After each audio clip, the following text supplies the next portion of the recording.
নমস্কার, কেমন আছেন সবাই? আরও একটি মিনি ব্লগে আপনাদের স্বাগত জানাই। তো নাইকা থেকে কিছু প্রোডাক্ট অর্ডার দিয়েছিলাম আমি, তো সেই পার্সেলটা চলেই এসছে আমার কাছে। তো দেখা যাক পার্সেলের ভেতরে কি কি আছে। আশা করি আপনাদের অনেক কাজে লাগবে এগুলো। তো প্রথমে যেটা হাতে এলো সেটা হচ্ছে বায়োটিকের papaya face wash. Deep cleaning করে আর এটা স্ক্রাব এক টাইপের, এটা কিন্তু স্ক্রাব হয়ে যায়। তারপরে অর্ডার দিয়েছিলাম বায়োটিকের সানসাইড একটা সানক্রিম, যেটা রোদের থেকে বাঁচাতে সাহায্য করবে। আরেকটা অর্ডার দিয়েছিলাম, সেটা এখনও খোলা হয়নি, খুলছি। এটা হচ্ছে বায়োটিকেরই আরেকটা প্রোডাক্ট, অয়েল ফ্রি ময়শ্চারাইজার। যাদের মুখে বেশি অয়েল থাকে তাদের জন্য এই ময়শ্চারাইজারটা। তো চলুন আমরা একটু দেখে নিই। এটা খুব জেল টাইপের ময়শ্চারাইজার, যেটা ভাবে বলছিল, আমি এই প্রথম ইউজ করলাম, সেই জন্য আপনাদেরকে দেখালাম। যাই হোক, এটা আমি এখন অ্যাপ্লাই করব, তো সেই পুরো ভিডিওটা আপনাদের সঙ্গে শেয়ার করব, আপনারা দেখতে থাকুন। তো প্রথমেই বলে রাখি, আমি কিন্তু এখানে কোনো ফিল্টার ইউজ করিনি, নর্মাল ক্যামেরায় রয়েছে।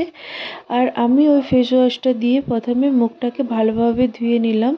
ফেস ওয়াশটা কিন্তু খুবই ভালো, অনেকটাই মুখটা ক্লিন করেছে। আর যেরকম স্ক্রাব করার পরে মুখটা হালকা হয় না, ওই রকম হালকা লাগছিল।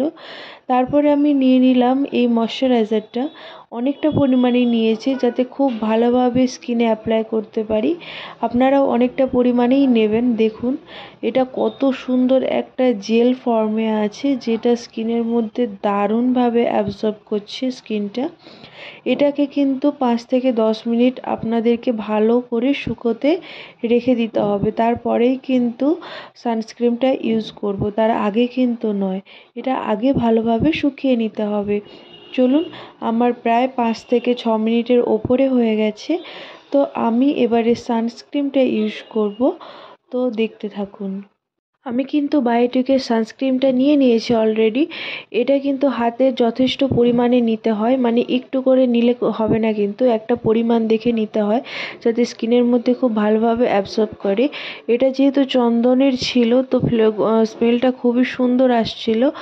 আর এটাকে কিন্তু রাফভাবে ইউজ করলে হবে না, একদম সফট, যেন মনে হবে স্কিনটাকে আপনি খুব আদর করছেন, খুব ভালোবাসছেন, ওই রকমভাবে কিন্তু সানস্ক্রিনটা অ্যাপ্লাই করতে হবে।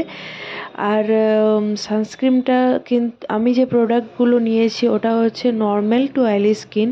যেহেতু আমার নর্মাল স্কিন, সেই জন্য এটা খুব ভালোভাবে আমি আই থিঙ্ক এটা ভালো হবে।